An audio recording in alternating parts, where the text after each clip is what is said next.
a few weeks ago, I happened to visit with Dan. We were having lunch separately, but met each other. He and his wife they were at Panera, and we were talking about ways that we might help others in resourcing and marketing and in communication. As you know, communication is really important to our kids. It's important to those that you wish to have support you.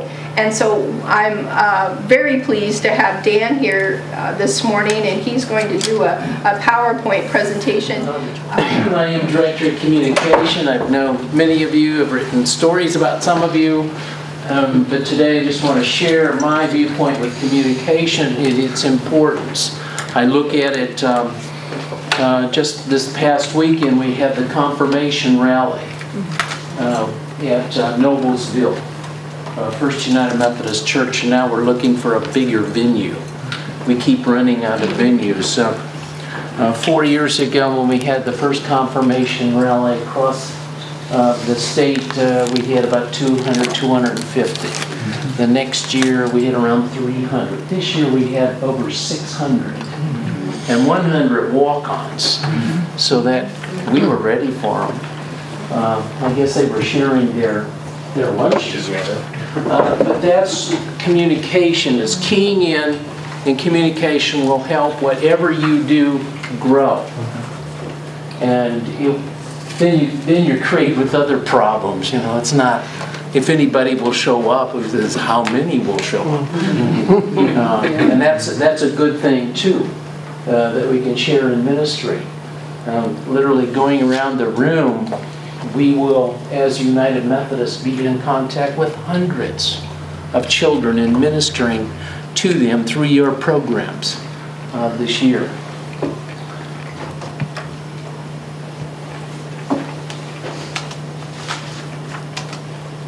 There we go. And it's about connections. A little bit different than maybe thinking how I approach communication has drastically changed in the last year. The advent of the iPad revolutionized communication. The growing smartphones, the growing electronic use of communication, and we don't know where it's going or how fast it's going. So this is what I work with. I provide networks of communication from the conference center in Indianapolis. We have 10 district centers across Indiana. We're working with 2 here. Right? Oh, at least, yes. Central, and North Central. That's what I'm assuming, but assuming can get you into trouble. We have clusters and congregations. Clusters is still kind of a new concept for many people in ministry clusters across the state, but it's producing well. And connect congregations with clusters, district centers, and conference. So it's connecting all those together, linking them together. We're moving from word of mouth to word of mouth. That's where we are. If you're working diligently on a pamphlet, don't spend a whole lot of time there. Because you won't have a lot of people reading it. Go electronic. Here's what I have to offer you in print and electronic communications, the Hoosier United Methodist Together. How many are acquainted with Together? Okay. And you can find it online too. And it goes, you know, we send it out and away it goes. You can find it online at inumc.org/together. And we just put an issue up last Friday, so there's a new issue. Eventually, by this next Friday, the United States Postal Service will catch up with us. We have e-com electronic publications If you're not part of those electronic publications, you subscribe to eHome at inumc.org. On the top navigation bar, it's a subscribe to eHome. Open it up and just follow the directions of putting your email address. And it also will check how many publications you want to receive. There's a number of publications that we have. The ones that I work with are Mission Opportunities on Monday, Events on Fridays, and e-news on Fridays. We really post the Friday ones Thursday at close of day. And announcements come anytime. We just posted an announcement right now. It's our second announcement on UMCOR and the relief efforts in Japan. And there is now a bulletin insert that you can download from UMCOR to use for relief offerings in your congregation, remembering that 100% of that offering goes to relief efforts. So it's thinking electronically. That's what's new, and it just keeps coming. We had the iPad came out last year about this time. It was about April 1st, April 2nd. And last Saturday, iPad 2 came out, and they said if you haven't got one, you may not be able to get one for a while. Because not only are the geeks that love Apple have already got theirs, but now a whole host of us others, non-converts, PC people, you know, the ones with the ties, we're thinking about buying it too. iPad is the future now in communication. Lisa Timmerman, the receptionist in the Bishop's area, came back from a vacation in Utah, and she had her iPad. And she was starting to show pictures. And we said, Lisa, well, how many pictures did you take on vacation? She said 4,000. I warned people this morning that if you want to see Lisa's pictures, it's not a coffee break, it's a lunch hour. But that's where we are. And the legislation, there's legislation now to limit the use of our texting. Now they've added on cell phone, but how you can tell, because I use my smartphone as a GPS too. So no, officer, I wasn't texting. No, I wasn't talking to anybody. I was using it as GPS. So I don't know where we're going with all this. Here's what's available to you, and make advantage of it. These are avenues to work with. You've got district e-newsletters. We have the website that is open to you. District centers with web presence. You need volunteers. It's getting the word out. We're going to go over a little later the layers of communication that you'll be working with. A link to district centers, a link to inumc.org. Online PowerPoint presentations is a possibility and very easy to do, to do it and upload it. And also sending pictures. Online 2 to 3 minute videos, the flip cameras. They're all ready. Take 2 minutes of it. Take that flip camera, put it in a computer, and upload it to an email list. Or put it on a web presence. These are all available, and it's visual. The more pictures, the better. And telling our story. Kind of why? Because we are dealing with, even though we may not fully be visually literate, we are dealing with a whole generation of millennialists that have kids that are visual in their orientation and spatial in their thinking. And we're word-based and word linear. So it's looking at a whole new It's reaching those seekers in cyberspace. And that's our primary audience. I look at the church's primary audience right now as being the 18 to 25-year-old. And I think what you're doing, that's the group to communicate with. And how do we communicate with them? Once we do it, it's like the confirmation rally. The bishop took questions by text messages this year. And more than enough. He did get stumped on one, though.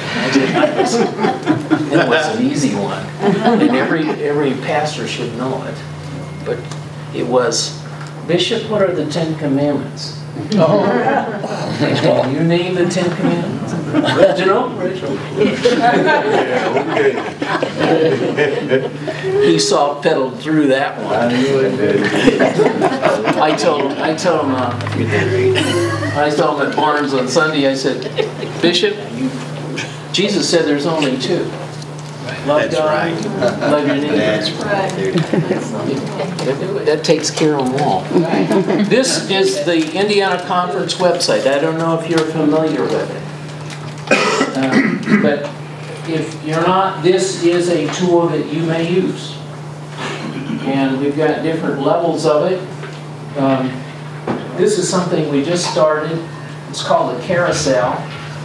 When you click onto each one of these, it presents this picture, moves over here, you click onto the picture and you go to a whole story, other pictures, other resources, what have you. And below it is where we put current news. And this one was what we posted this weekend on UMCOR assesses response to Pacific emergency. So we'll keep updating that. On this side are events. You click on any of these events and they go completely, a whole description of that event, how to register for the event, registering for the event online. Over here, we have a whole host. The first ministry clusters, resources there in upper room. Then we go alphabetically down the list. And if you go to districts, each one of your districts, this is where you can post your information and also recruit volunteers. This is one of those possible places. Each of the districts, the Central District and the North Central District, as well as all the other 8 districts, have their own agenda. They have their own events. They control it themselves. I don't do their work. They do it.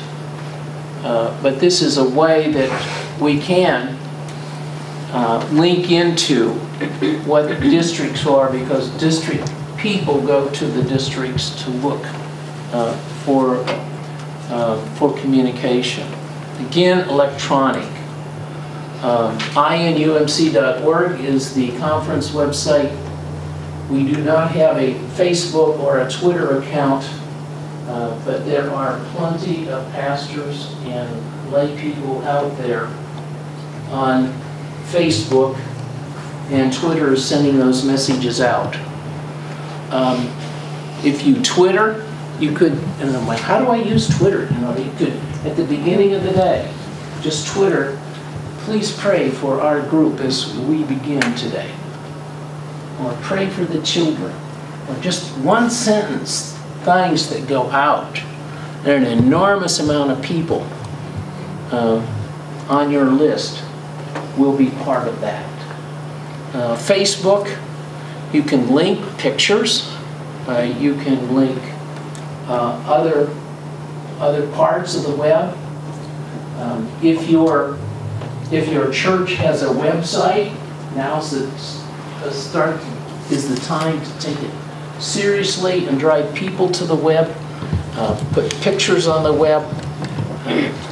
Just inundate with what you are doing and what your needs are. And remember, Jesus said, ask and it will be given to you. Seek and you shall find. Knock and the door will be open. Now all of those in the Greek is constant. It's not, well, I asked a couple of people. No, it's ask until you receive it. It's seek until you find it. It's knock until the door is opened. And sometimes that might take several times.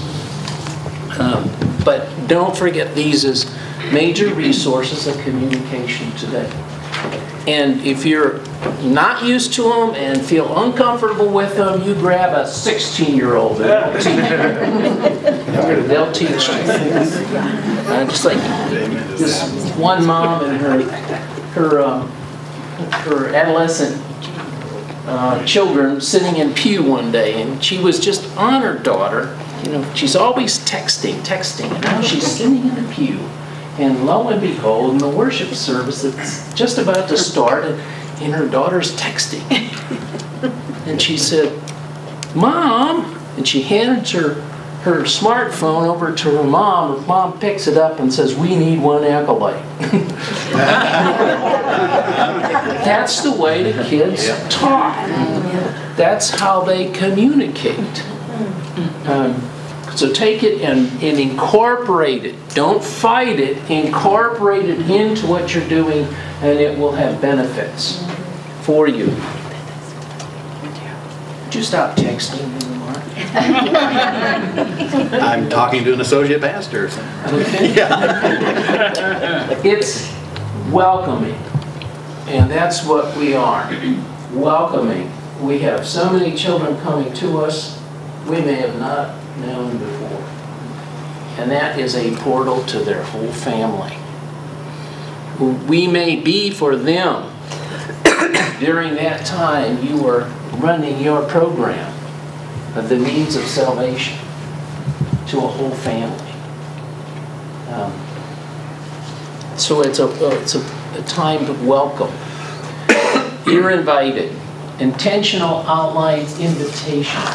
Intentional online invitations to participate becomes pathways to meaningful offline relationships.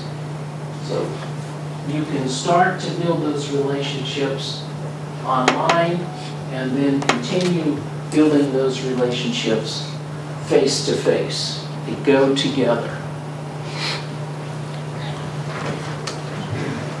But you got to watch your language. Watching your language is, don't use churchy language. Don't use language that people outside our doors might not understand.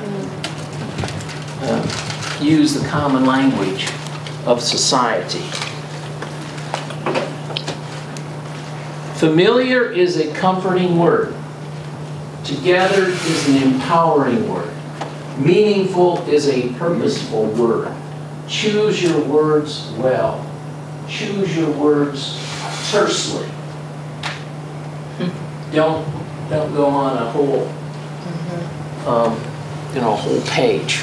Say it in a paragraph. Say it often. Say it short. And you will be heard more. You can make more friends in 2 months by becoming really interested in other people than you can in 2 years by trying to get other people being interested in you. So when those kids come, it's not how great your program is, how great your church is. It's how great they are. And that's a principle of communication that will pay off in the long run. Now, who are your audiences? Think of them. You have multiple audiences, and you need to find a way to communicate to each of those audiences. And I can't do that for you. You have to do that on yourself. What age is an audience? What generation is that audience? We're dealing with 5 generations now. And they don't all talk the same. They don't communicate the same. Gender, socioeconomic class, dude. Geographic location. Now we're all in the area, but we're in all different neighborhoods with their own histories, with their own subcultures. It's understanding those audiences and how to communicate to them.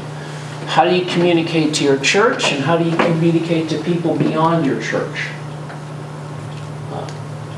Think through all this to sharpen your communication.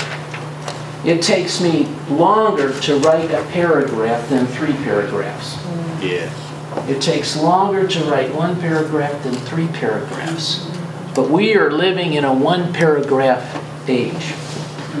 You only get 1 paragraph. So choose your words wisely and remember your audiences as you do that. Now, who are your targets?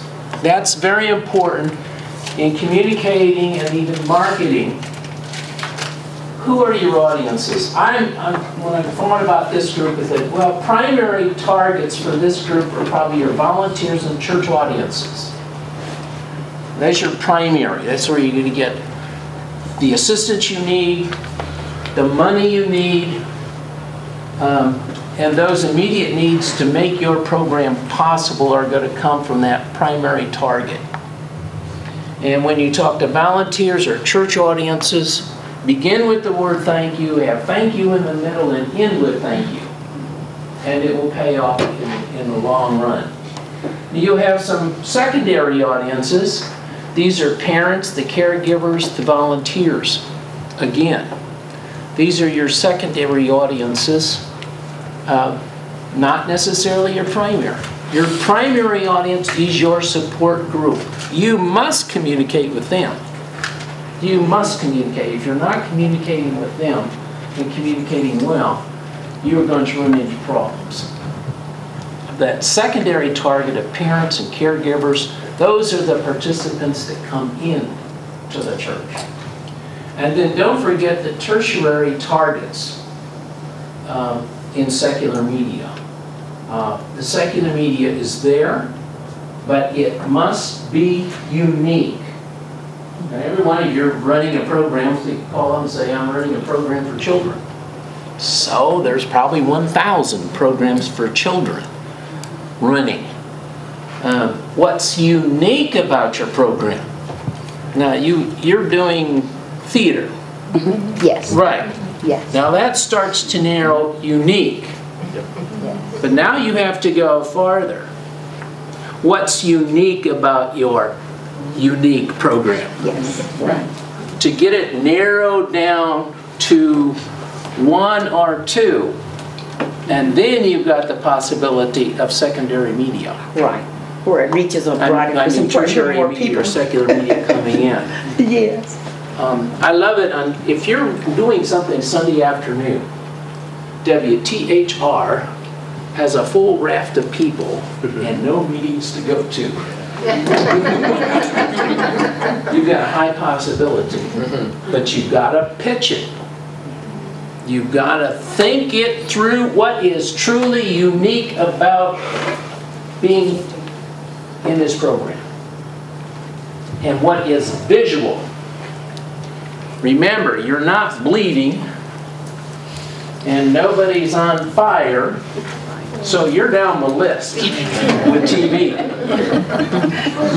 But you have to be visual and you have to pitch it. And they will come if you pitch it right and nobody's bleeding and nobody's on fire. They'll be there. And you will know that as soon as they drive up. That's the warning you get. They don't commit themselves to anything. Primary targets, secondary targets, tertiary targets. Now we're talking about the marketing of it. Your primary target for getting the word out is UMC media. And that could be your district. That's me. You know, pitch stories to me too. I print them, right? Yeah. I'm down to Brightwood at least once a year for something. I got to talk to you today. Yeah, see. It's target audiences. And once that starts to communicate through the church, we have 120 congregations in the Indianapolis area. No other church has that many congregations to talk to. Secondary targets, church media, other churches, social networking. I want you to make a commitment at least 2 or 3 times a week when you go on Facebook, you brag about what's going on in your church. I mean, my friends list is now 455 people. And those 455 people are across the country. When you communicate to your Facebook, how many friends are you communicating with? And then how many friends are on top of those? So it's linked together. You could be communicating. I get some people, I call them deadbeat Facebooks. They come on and listen to me. And then they'll comment, oh yeah, you're on there quite often. I never see you on there. No, I just listen. It's also a time for the spiritual, social media. Ask for prayer. Ask for money. This is a new means, but we have to make that commitment that we're going to get on and use the Facebook. It will have its results. And you can also post pictures on it, take them on your cell phone, post them right to Facebook. Twitter is the one-liners. But look at those, the secondary targets that you will be reaching. And then the tertiary targets, newspaper, radio, local TV, fax and email, e-newsletter. And I just put some, these are the stations that I send things to in the Indianapolis Star. If you have a truly unique program like theater, there's probably other churches that have theater. That starts to build something for Bobby King. Robert.king@indystar.com. Robert.king@indystar.com. And he reads his mail.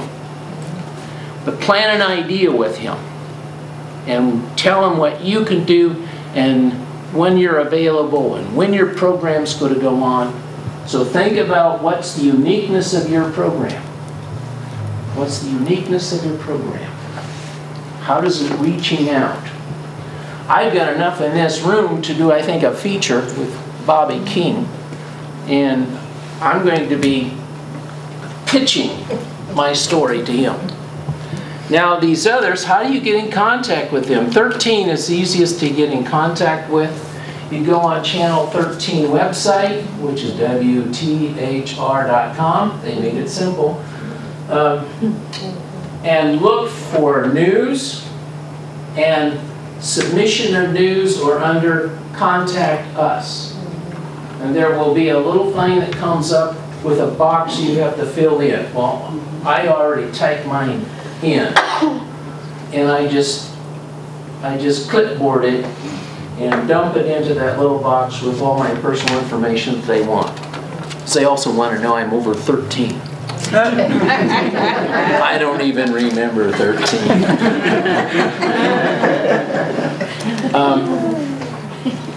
Indy Star has that too, but there's so much that goes in there, and since we're a religious group, I go right to Robert King.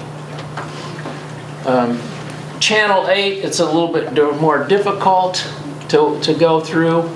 Fox has things available online, but look for Contact Us, and sometimes you'll, well, where am I going to find Contact Us? You go all the way down to the bottom in that little tiny 6-point type, and you'll see a little Contact Us, like, we don't want to be bothered. But go ahead and open it up. But these are audiences that you can speak to in the larger world. And we never know who we're going to be touching or where that goes. And what do you say to the audience? It's the who, what, where, when, why, and how. All of those have to be included in what you communicate. Those are the basics of journalism. And how do you say your message? You can put it as an alert of a coming event, as a news release, which is longer, never over 1 page. And if you want, email me and I'll give you my fax list of media in Indianapolis that you can use. Because I never know if I'm communicating them online or with fax, because they still use a lot of faxes. Because they're easy to take off the machine and hand them to people. Calendars is another way. What are your community calendars? And then online information. For instance, when the tsunami hit, I know UMCOR is going to be involved in it right away. I put a 2-paragraph about how UMCOR is helping and sent it out. And by the time I got home and opened up, whoops, it's working now. And opened up channel 13. 13 is good because they had a whole box dedicated to all the places that you can give to help the people in Japan. And there my paragraph was. But what was the key to it? Short. 1 paragraph. We live in a 1-paragraph world. Now you say, well, I got 3 things to communicate. That's 3 1-paragraphs. Communicated paragraph today, paragraph tomorrow, paragraph another day. And that's what's different with electronic. Keep it brief. Now, it'll work. You said that one? You are here to be light. Matthew 5:14. Who's the light of the world? You are the light of the world. You can do what you want to in your church and have, an outreach to your church community. But you can also be the light to the world and go beyond that. But you'll need a communication strategy. You need to plan it out, to calendar it out, and it will pay off for you. Maybe not this year, but it becomes tradition, and next year they'll remember what you did this year and then become involved. This is my contact information. What's important is dgangler@inumc.org. That I'm looking at all the time. I go home and I pick up my smartphone and I look at it again. Just before I go to bed, I pick it up and look at it again. I'm joking. That's the best way to get a hold of me. Now, your wife, how would she suggest that we get a hold of you? By texting? You can text me on the cell phone, or you can just call my cell phone. Okay. Okay. If you want to talk to me. Did your address change, Dan? I had it as Dan.Gangler. Does that still form? Oops. Yes, Dan.Gangler. I'm sorry. Okay. Oops. I changed the back part, but I forgot to change the front part. Use that address, Dan. Would appreciate it if you use that address on the screen. So it's really... Is it just D or Dan? Dan. Dan. Dan.Gangler. My middle initial is dot now. I don't know. To be on a quest is nothing more or less than to become a questions. You have any questions? Clarification. I have one. Yes. It has to do with pictures going on web. Do we need to get permissions from the parents? We have a summer reading program. Okay. And the best way to do that is if you do that as a paragraph in the registration sheet. Steal one of these. I thought about that. Right. Yeah. Yes. And it gives an opportunity, do it as giving an opportunity if people do not want their children photographed to give that to you in writing. The opposite way than asking everyone, because it's assumed then that everyone is giving you permission except those who do not want their children photographed. And that's inclusive of the church family as well. Yes, to be on the safe side. And you put some language in there that you're not going to use any names, and that makes it a lot easier. Right. A lot more open. I don't use kids' names in cut lines anymore.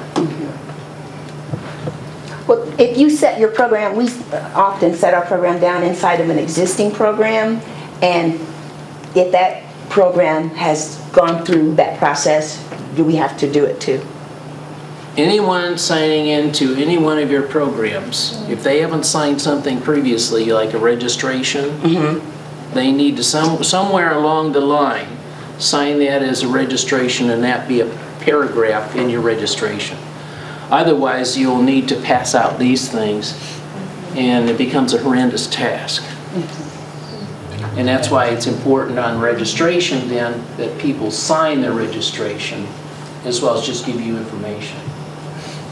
Good question. So really, for your program, which I understand because they go to Brightwood and do their program, you would just communicate with that program director to make sure that that has been done. Okay. Yes. Because she travels. Her team travels. They're their own summer youth program travelers. Very interesting. You will want to. But You're a story. They are a story because they travel to other denominational ministries as well too. You get the real address. But there are lots of stories here in this room. But but they do work within programs, which is different than. Now, all my contact information is also on inumc.org. Yeah. You go to staff, and all the staff members have their contact information. Dan, talk about the future of newsletters, because I was struck by web pages, and what I saw on the district web pages look a lot better than what the districts are pushing out. Right. And Facebook and newsletters. Do we need all three, or do you see the future as maybe boiling down to using the Facebook platform? Or just talk about what your thoughts are about that. You can use the Facebook platform as your email. I know quite a few of the districts have gone to Constant Contact. Oh, yeah. And they use Constant Contact as a newsletter. It's an easy format, it's very colorful, it's inexpensive compared to, I mean, it's inexpensive, less than $50 is inexpensive. Yeah. So if you do a monthly newsletter, the United Methodist Women use Constant Contact. I got them onto it, as well as some of our districts. It's easy to format, easy to use. And you can request information back, you know, who's reading your newsletter and those type of things too. I guess you can also post on your Facebook that you have a link, or put the link to the newsletter on there. Right. So, I mean, a lot of churches now have discontinued sending out newsletters. If you send out a newsletter, it can be no more than 4 pages. And little paragraphs. So I can read it. I always tell people, I should be able to read your newsletter from my mailbox to my front door. Because that's all the time I'm going to give it. Yep, that's right. Absolutely. And if there's something of interest, then it goes on the refrigerator. But that's where newsletters are. So develop your newsletters electronically. As more and more people are using them electronically. Yes, but you still have the older people that don't have the electronic. That's Right. So you Right. still have to communicate with them. That's why I It's gonna still be a few print a years newspaper. before those people are gone. That's right. I still print a newspaper, Yeah. because those are the people that are paying my salary. I tell the treasurer, I mean, I got a couple people in the building, he's saying, well, we could sure do communication a little bit cheaper around here if you didn't put out that newspaper. And spend that $5,000 every month. And I said, well, that's fine, but you might not get the $5,000. Yeah, it's a balance, but with the age group you're working with, I'm looking at the 18 to 35 as your target area. And those folks are now electronic. Yeah. They don't read newspapers. They read offline. Yeah. They go on and press their apps. Yeah. And they read the news there. Yeah, I was going to say, they don't even read it on the computer, they read it on their device. Right. Yeah. Mobile, mobile, mobile. Yep. And we'll continue to move that way. Well, thank you for your service. I appreciate meeting all of you. And if you've got a story idea. My wife just gave me a funny look because we don't even know what app is yet. And all we want our phone to do is say hello and goodbye. Disconnected. Phones don't do that anymore. There's an app. Those are apps. I was just kidding. There's an app. It's 39 degrees out today. Good, thank you. Thank you so much, Dan.